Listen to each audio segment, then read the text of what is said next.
Hey, what's up, guys? It's Hey My TOC again. Today I'm not gonna be showing my face because it's near nighttime and we have to start going to sleep.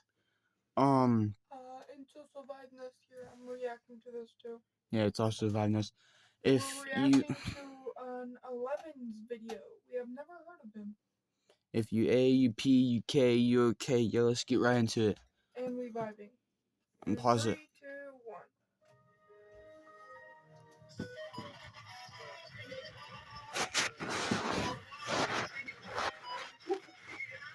What the heck?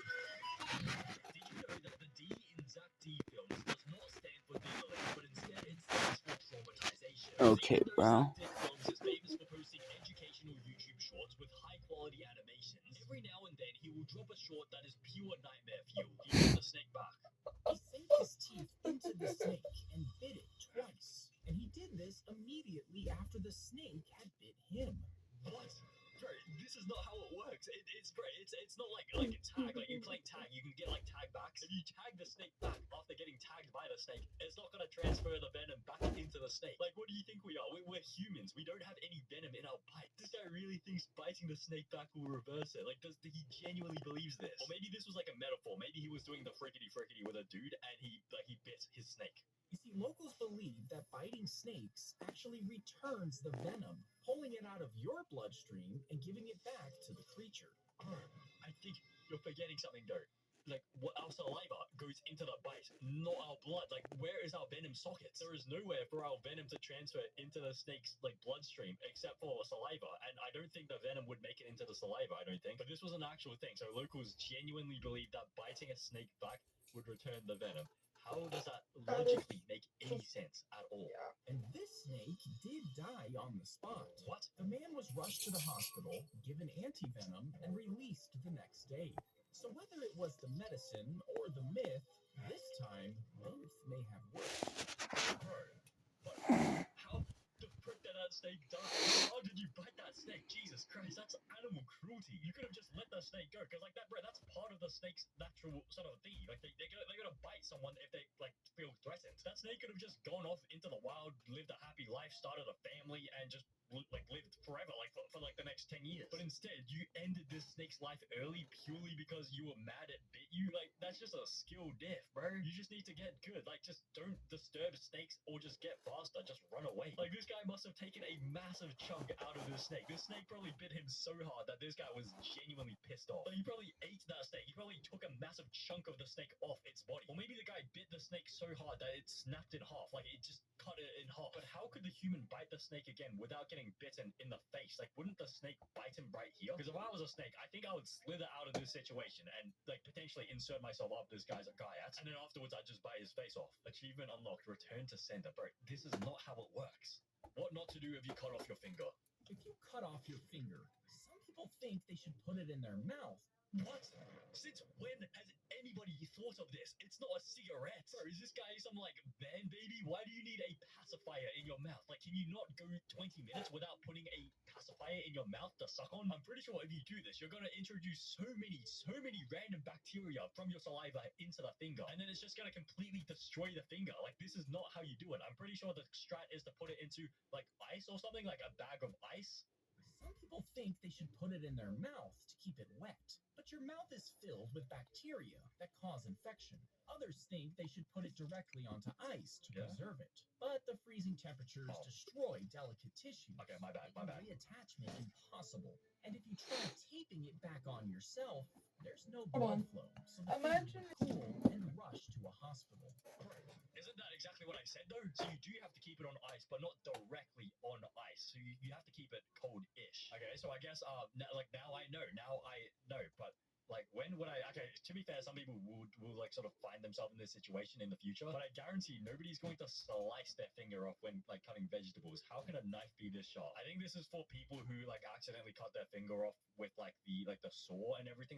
Is it called a bandsaw? When they're doing woodwork and stuff. Pro life tip. Here's a thought. Why don't or you a just chainsaw. not cut your finger? Abide by every single safety precaution so that you never find yourself in a situation where your finger has just been sliced off. Because how hard is it? There are so many safety techniques and equipment to keep you safe in these sort of situations. What if an anteater licked into your stomach? If an anteater stuck its tongue through your mouth and into your stomach, could it remove the food you ate with its Ew. tongue? What the frick is this thought? How do you even think of this? Isn't this assault? Like, how could an anteater go up to you as you're sleeping and stick its thing down your throat? Isn't this like involuntary hold tour or something? Like, imagine if a human did this, but like with their dingling instead. Well, their tongues can reach up to 2 feet, which is technically long enough to get to your stomach, but it would have to get past some tough twists and barriers inside the body first. After that, as it scraped for food, its quick flicking motion could tear up the delicate tissues inside. And when it pulled back its tongue to eat, it would drag up stomach acid with it, burning your throat and possibly drowning you in your own blood. So technically, it's possible. Technically, it is possible. Although no anteater has dared to try it yet. Because realistically, if an anteater did this to me, if I woke up one day and I had like a 2 feet, like how is that 60 centimeters of an anteater's tongue down my throat? What would I do? I think first of all, I would whip out one of these and I would cut off the tongue so that we can just detach it, sort of calm down the situation. Then I would remove the tongue from my throat. I'm not a throat goat. And then I'd use this again to slice off the anteater's dingling potentially in GTA. And then I would shove its nutsack down its own throat, and I would use the anteater's 2 feet long tongue to tie up his snout. And then it would slowly suffocate on its own dingling because it won't be able to spit it out. Tattoo ink made from your What? loved ones. A spoonful of ashes is taken from the body and sent to the lab. It's sifted to remove any big chunks, then cooked at over 2,800 degrees. What do you mean cooked? The body has been burnt. That is beyond cooked. This is burnt. And they say to remove any big chunks. What, like your loved one's human flesh didn't burn properly? So we're gonna be turning this into tattoo ink, okay? Let's just give them the benefit of the doubt. Maybe it's done in a humane way. Turning the ash into carbon. Finally, the powder is spun at high speeds to separate the larger particles. And this is done 3 times until only the smallest particles remain. This fine powder is mixed into a pot of tattoo ink. And the tattoo artist uses this to line, shade, and color as normal, leaving you with a permanent design that contains a literal piece of someone you loved. Okay, but that is a little bit creepy. Bro, Is that is a that little a bit creepy or is Karen? that very creepy? I think that's very creepy. I've seen one of these Zack V Films videos where people keep the actual skin of a dead person's tattoo and frame it on their wall. That is peak A creepiness. That is non-blonde the most Karen. creepy thing you could do. But then using your family's burnt ashes, like grandma's ashes, into your tattoo. It's a little bit creepy, although at least you can't really notice it. Only you will be the one that knows that you have grandma's ashes in your arm. Honestly, I think this might be okay. I don't know. I'm just trying to think about it. Is there anything majorly obviously bad with this? It's technically, it's this is how normal tattoo ink is made anyways, and so you may as well include your family's ashes. Although just the thought of it is a bit creepy. Imagine your grandma's ghost haunting you every single moment of your life because it's in your arm. This needs to be a plot for a serial killer movie. Every tattoo doesn't merely represent a victim, it is a victim. Okay, yeah, that would be insanely creepy. The yawn that locked her jaw. As she yawned, the round end of her jawbone slid out of its socket, and the muscles around it pulled tight, but couldn't push the bone back in place, leaving her jaw stuck wide open. Jesus Christ, this could be my worst nightmare. Bro, if this ever happened to me when I was on a road trip with the boys, I would get absolutely diddled beyond repair. This is why I never yawn Just while I'm on a push road it trip, with back with your just in case hand. anything like this happens. I can't even open my jaw this wide. I think my jaw is very tiny. I have very short limits. But realistically, how could you yawn so violently that it comes out of place? The human body is meticulously mechanically designed so that this shouldn't happen. But maybe she just has a massive range of motion. Maybe she's used to opening her jaw this wide. At the hospital, doctors took x-rays and saw the joint was dislocated. She waited for hours, jaw still hanging open, until they finally sedated her. Then 4 doctors pushed and pulled until the bone finally popped back into its socket. Bro, 4 doctors, 1 woman. Her jaw is wide open. That is an insane amount of trust that she had in those doctors. If this was me, I think I would much rather just 1 doctor. Why did they have to be 4 doctors there? I guarantee at least 2 of them weren't even doing anything. And so what really did happen in that operating room? How are 4 doctors going to be in there? I bet the last 2 were just oh, yeah, we're just going to be supervising. We're going to be taking turns. putting that jaw back together. We're only just going to be putting the jaw back together. Bro, I guarantee something else must have happened in that room. Why was there a need for 4 different doctors to be in there? There's no way, like, nothing else happened in there. The man with a 2-carat diamond eye.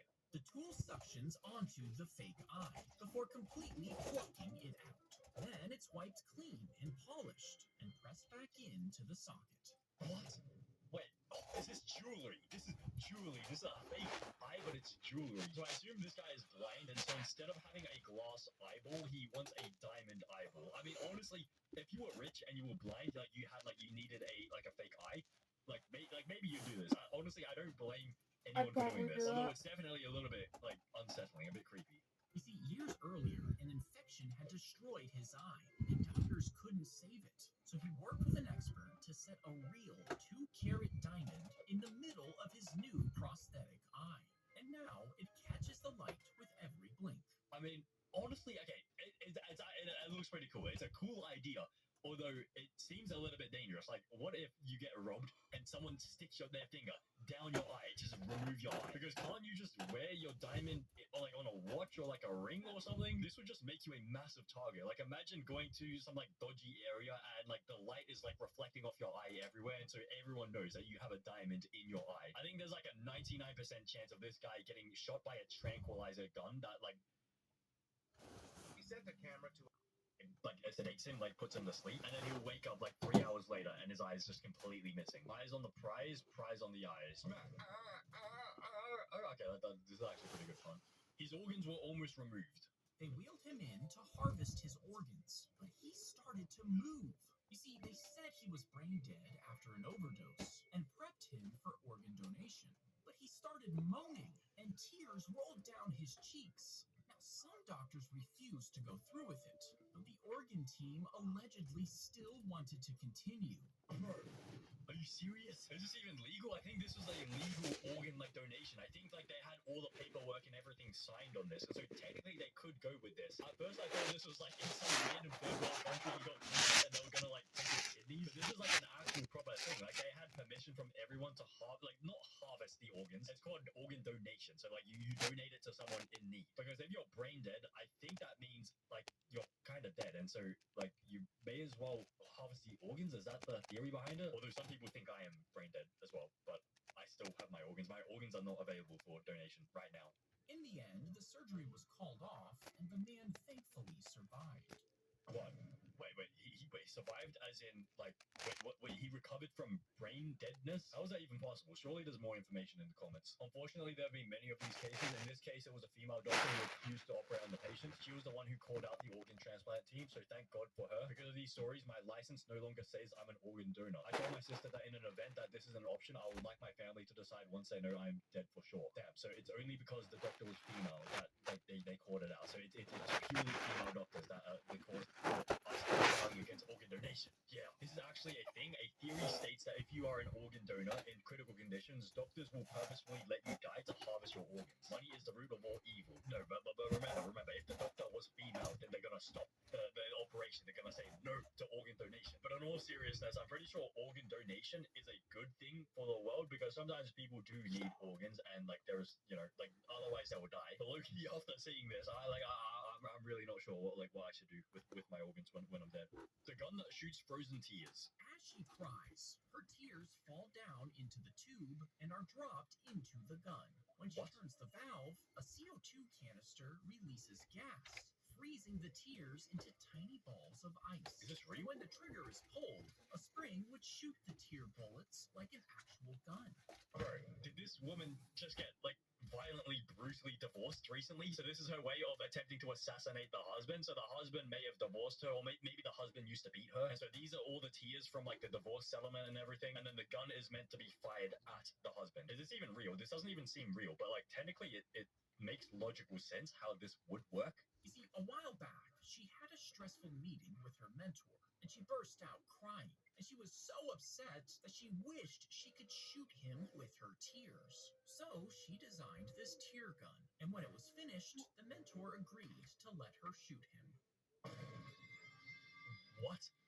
If you're a mentor, why would you agree to this? Couldn't this potentially kill you? But I guess like at the end of the day, it's just frozen tears. Like I guess there's not enough mass for it to do any damage, even though it's a proper gun. So she had a stressful meeting with the mentor, but the mentor is like, you know, trying to like do everything in your favor, your best interest. It's not like the mentor is like your boss. Like the mentor, like the boss was trying to fire you, or like you got into like a divorce or something. But how long would this have taken? So she just casually designed a gun that turns tears into bullets. This would have taken at least 1 year of research and development. Like, because what sort of job did she have? Was she like an engineer beforehand? And so this person spent every single weekend outside of work working on this stupid gun. And then I bet her performance at work dropped, and then her mentor got even madder at her, and so then she cried even more. It's just a perpetual cycle. We're all out of ammo. Cry about it.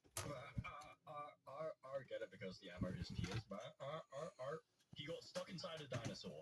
He crawled inside the dinosaur statue, but as he did, he slipped, falling head first into its leg. He struggled to get out, but he was stuck upside down. Bro, this is like a cave diving type beat, but instead it's above ground. How are you gonna die from a cave diving incident above ground? Like, isn't this the Nutty Putty cave incident? I guarantee all 163 comments of this video are gonna be mentioning the Nutty Putty. But also, who does this? I assume this is a grown man climbing on some random dinosaur statue and trying to insert himself inside them. Maybe he just wanted a photo. Maybe it was like accidentally damaged or intentionally damaged, and maybe he thought this would be a good photo opportunity. But the issue here is if you're upside down, your like blood flow goes up here, the heart can't really pump that well, and then you'll die from like a heart attack after like, I don't know, like a few days or something. He slowly suffocated inside. It was only 2 days later Well, he that died. people noticed a bad smell, and when they peeked through a crack, they saw the man's dead body. Rescuers had to cut the leg open to pull him out. No one knows for sure why he was in there. Bro, I know why he was in there. I don't think he actually climbed in there. I'm pretty sure he may have been murdered and his body was hidden in there. Because do we even have like security footage that he like climbed in there himself? I bet this could have been like a dumped dead body. So he actually died and they smelt the like decomposition from the thing. That is insane. So I guess this was really a what is it, like a Nutty Putty Part 2 or something. It was just a solo grown man going to this dinosaur theme park by himself. No anyone with him, no friends with him, and he just died in here. Maybe this was intentional though. Maybe he wanted his final resting place to be like inside a dinosaur statue or something. This is literally like the Nutty Putty cave incident. 24,000 likes. Yes, I posted this comment first so I can get all the likes. Yes. He got killed by a clothes rack. He stumbled back, and his head slipped between the rails of a drying rack. He tried to push himself free with his arm, but the plastic tightened around his neck. The wet clothes hanging on the rack added even more pressure. His cries were muffled as the rails squeezed tighter, cutting off his air. And when he was found, he was laying dead on the floor, still trapped inside. The coroner said the accident was rarer than being struck by lightning. I mean, I don't blame him for making that comparison, because how does this even happen? What are the exact percentage odds? Because not only would you have to stumble back on a chair into this clothes rack, but it would have to be at such an angle and a velocity that you sort of go horizontally temporarily to lodge your neck through here. Like, it'd have to be pretty fast. Like, I'm pretty sure you would have to be like literally sprinting and then do like a spear tackle dive and then get your head stuck in there. There's no other way. But allegedly this guy did it by just walking backwards. How is that possible? That's not possible. Because aren't the clothes racks kind of short? Like, maybe this guy was a little bit short. He stumbled over a chair and just went with like max force. Maybe he only works out his legs, and so every time he falls backwards, he accidentally kicks off, which causes him to sort of shoot like a spear into the clothes rack. But even if you're in this situation, like this, actually, you know, it's sort of like a Chinese finger trap. It's sort of like a self-locking mechanism, because you have your weight on this sort of like this hinge, which is like forcing it down. Although technically you could get up on your like shoulders, you could put your legs up in the air and maybe like twist your head sideways a little bit. But also in my experience, clothes drying racks, like especially these ones, are pretty flimsy. Like, they're pretty weak, because like if you're going to be folding it up into a portable thing, Usually they make sure it's light so that you can carry it. And so I'd assume that each sort of like wire would be pretty like not not insanely hard to break. And so I'm pretty sure you would need to like pull out one of the things on the edge, and you can wait. I have one of these. We have one of these. I have one of these. And when I was a kid, I used to pop out all the things as well. Wait, do you see this? Like this thing is popped out already. And so all you have to do is literally like bend it on one side and sort of pull it out of the socket. Just pop it out on one side, and then that would have been enough to just free the neck here. But maybe it happened so quickly that he would like literally could not breathe at all. Maybe he was winded, all his air was out, and he had like only 5 seconds to act before he became unconscious. Or maybe he actually like intended to like unalive himself, but like tried to make it seem like an accident or something. He stumbled back. Looks like he jumped after practicing this 10 times. Yeah, right.